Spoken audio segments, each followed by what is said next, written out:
तो गाइज आइए अब इसे शॉर्ट में देख लेते हैं। देखिए क्या कहता है, यदि दो चापकर्मी जीवा कटन बिंदु से वृत्त के व्यास पर एक समान झुके हो तो सिद्ध करें कि दोनों जीवा समान होता है। सिद्ध करना है कि दोनों जीवा समान होता है। तो हमने यहाँ पे लिखा दिया गया है एडी एक वृत्त का व्यास है और एबी तथा एसी वृत्त की जीवा है। एडी वृत्त का व्यास है, एबी और एसी वृत्त की जीवा है। जहां हम कोण ए बराबर कोण बी कर सकते हैं, क्योंकि कोण ए बराबर कोण बी, क्योंकि ये त्रिभुज में भी कोण है, ये त्रिभुज में भी कोण है, तो हम कह सकते हैं। हाँ, सिद्ध करना है क्या ये जो दोनों जीवा है ना ये दोनों आपस में समान है। तो हमने लिखा A B is equal to A C थी, अब हमने लिख दिया।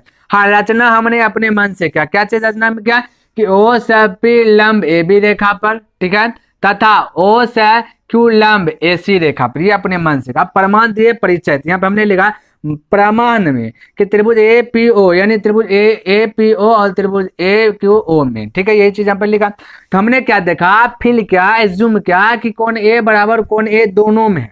तो हमने लिखा कोण ए बराबर कोण ए, ये दिया है, ठीक है, ये दिया गया, यहाँ पे ही लिख लें।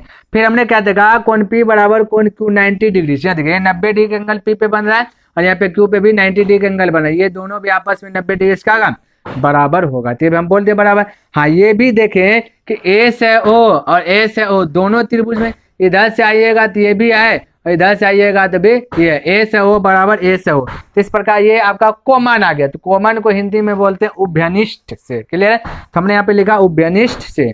अब के देखिए, जब कम से कम तीन चीज जब हम प्रूव कर दें, बराबर इक्वल दिखा दिए, तो चौथा ऑटोमेटिक इक्वल हो जाएगा बिना सोचे हिचके, क्लियर है।